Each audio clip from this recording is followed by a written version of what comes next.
नारी कहते हैं कि सेकेंड लाइन सिटीजन, लेकिन मैं कहता हूँ, हम सब कहते हैं, हम सब जानते हैं कि नारी नर्क का द्वार नहीं है, वो स्वर्ग का द्वार है। इसी बात को ये संस्था ने प्रमाण कर दिया। ये संस्था का जो भी चीफ होते हैं, चाहे सेंटर हो, चाहे गीत पाठशाला हो, चाहे सारा विश्व में जितने भी सेंटर्स है, उसका लीडर होते हैं महिलाएं और बहनें। शक्ति के बिना शिव अधूरा है, क्योंकि शिव और शक्ति दोनों का प्रभाव से ही ताकत मिलता है, ऊर्जा मिलता है। शक्ति के बिना शिव का अधूरापन हो जाता है। इसीलिए ब्रह्मा बाबा ने एक शक्तियों को आगे रखा और जानते हैं कि ये महिला शक्ति के प्रतीक है, ये तो सर्वं स्वाहा है। सुख, शांति, आनंद और प्रेम का ये जीता जागता ये मिसाल है। कोई बोलने से, कहाँ किताबों में लिखने से वो चीज तो बदल नहीं जाएगा, लेकिन आज लोगों की मानसिक स्थिति को बदलना जरूरी है और बदल भी चुका है। आज चारों तरफ ये है, भारत में ही है नहीं, सारे विश्व में कहते हैं महिलाओं को आगे लाना होगा। और समझते हैं आज नेगेटिविटी इतने बढ़ने का एक ही, मुझे बहुत सारे कारणों से एक ऐसे रीजन है, क्योंकि हम लोग महिलाओं को नेग्लेक्ट करते हैं। महिलाएं आगे आना चाहिए। आज चारों तरफ आरक्षण के लिए नारा लग रहा है। पॉलिटिक्स में आरक्षण, नौकरियों में आरक्षण और हर चीज में आरक्षण चाहिए महिलाओं को। लेकिन मैं जानती हूँ महिला के अंदर इतना पोटेंशियलिटीज है। आज हम देखेंगे तो हर जगह, अभी बॉर्डर सिक्योरिटी में भी वो ऐसा काम करते हैं जो भाई लोग नहीं कर पाते।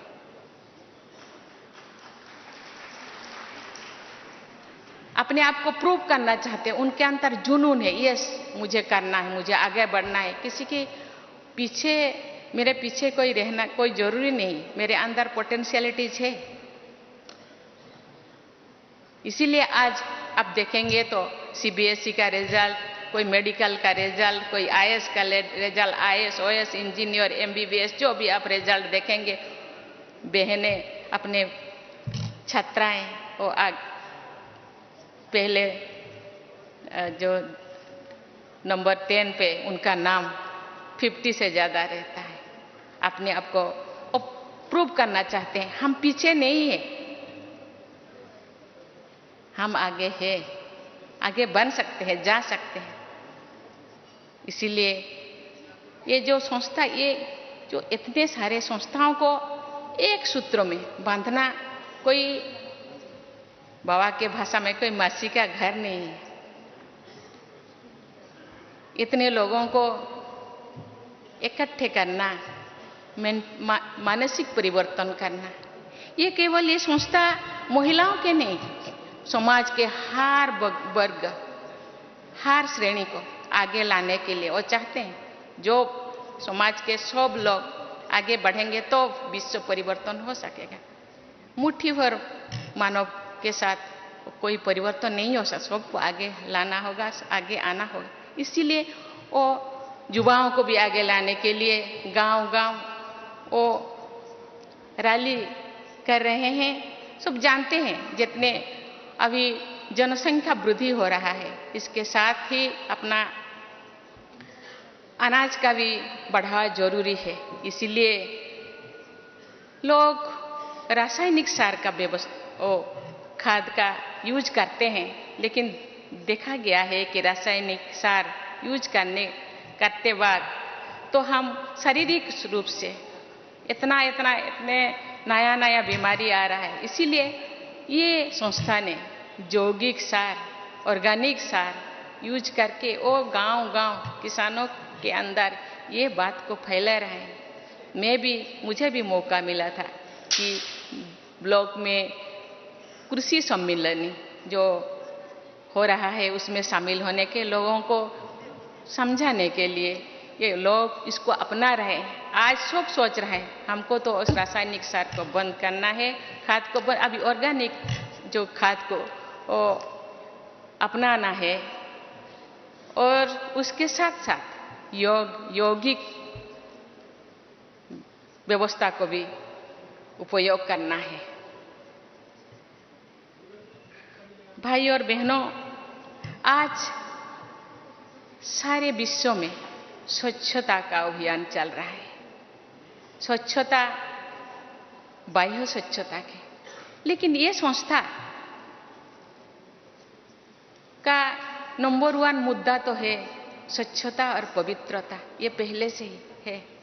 ये केवल बाह्य स्वच्छता नहीं है, वो आंतरिक स्वच्छता, मन, वचन, कर्मणा में स्वच्छता, दृष्टि, वृत्ति, कृति में स्वच्छता, चाल चलन, चेहरा में स्वच्छता, कथनी और करनी में समन्वयता, समरसता, ये तो उनका मुद्दा है, ये संस्था का मुद्दा है। हम जब गांव जाएंगे तो बाह्य स्वच्छता के, एटमॉस्फेयर के स्वच्छता के साथ साथ अपने अंदर के स्वच्छता के बारे में भी लोगों को समझाना है। स्वच्छता तो अंदर ही ज्यादा है।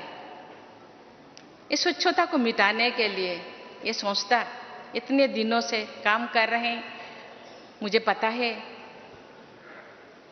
छोटे छोटे गांव से लेकर छोटे बड़े शहरों तक बहनें गांव-गांव जाके कैसे लोगों को समझाते हैं और उनके मानविकता को जो घट गया है उसको फिर पुनर्स्थापन करने के लिए, पुनर्स्थापित करने के लिए वो कितने मेहनत करते हैं।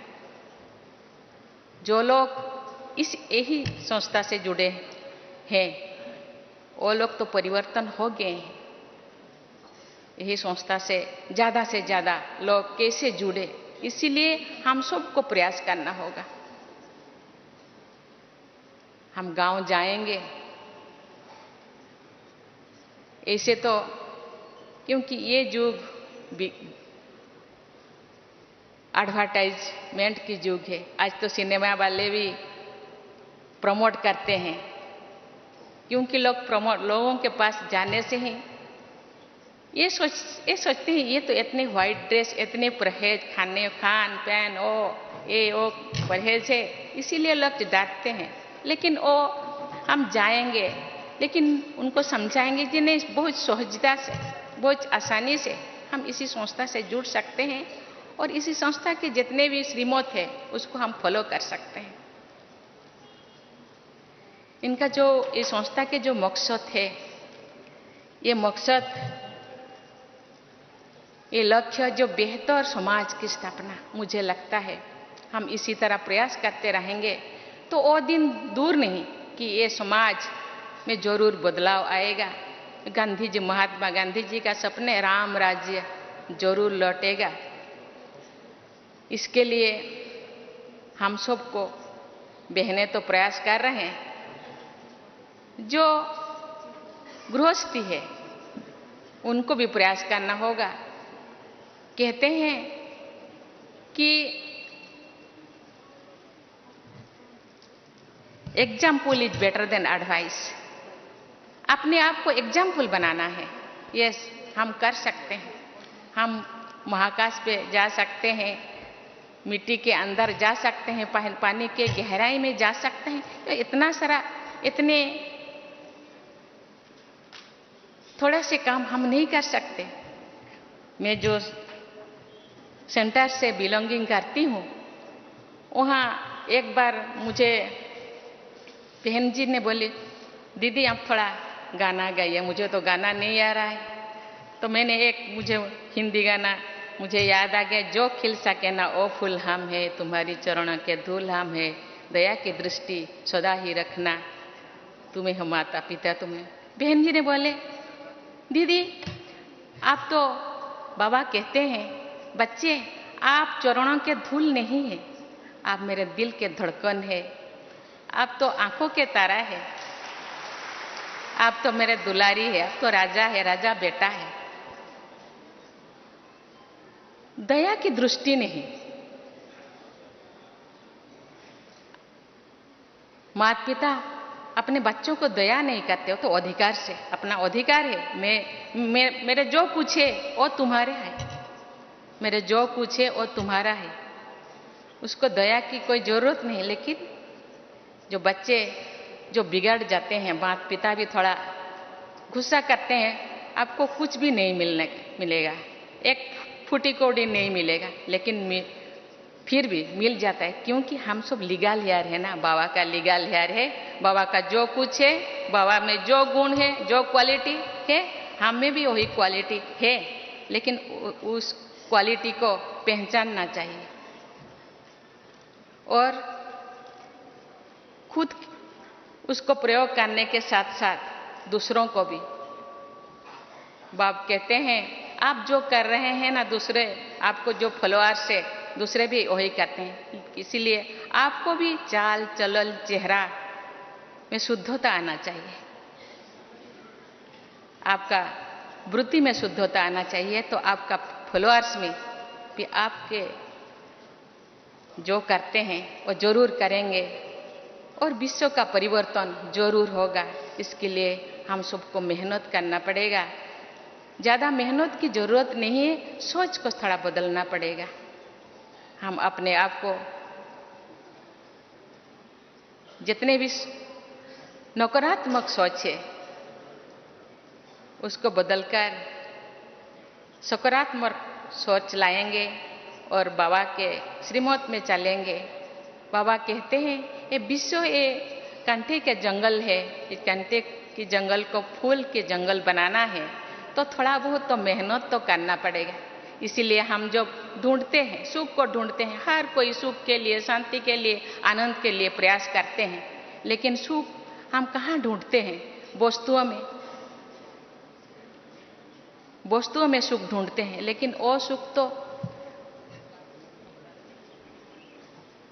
स्थायी नहीं है, लेकिन स्थायी सुख अपने अंदर है, उसको ढूंढना है।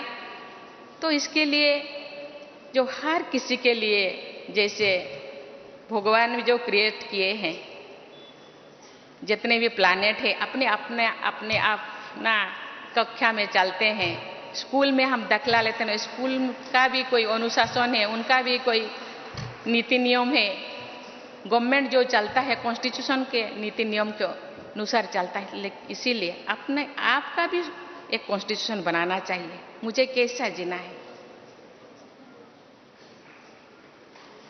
मुझे ऐसा जीना है कि मुझे देखकर बोले कि यस, ये जो कर रहे हैं अच्छा कर रहे हैं, इसीलिए इतने फॉलोअर्स है। लेकिन इसी बात को, इसी मैसेज को लेकर के हमको गांव को जाना होगा, लोगों के पास जाना होगा, जरूर परिवर्तन होगा और राम राज्य जो सपना है महात्मा गांधी का वो जरूर वो पूर्ण होगा। और इस संस्था जो रूहानी संस्था जो पुनर्स्थापन, जो मूल्यों का जो पुनर्स्थापन करने के लिए जो सोच रहे हैं, आज चारों तरफ जितने भी यूनिवर्सिटीज है, यूनिवर्सिटी में आज वैल्यू एजुकेशन के बारे में सोचते हैं।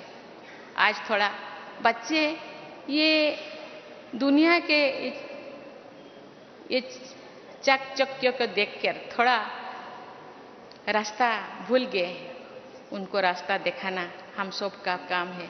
इसीलिए मैं तो गवर्नर तो चांसलर होते हैं, अपना जो स्टेट में 5 यूनिवर्सिटीज है मूल्य एजुकेशन या वैल्यू एजुकेशन के लिए, शायद नेक्स्ट अपना एकेडमिक सेशन से वो शुरू करेंगे और जरूर ये बदलाव आएगा। ये जो गीत है, हम होंगे कामयाब एक दिन, जरूर हम होंगे कामयाब। ओम शांति।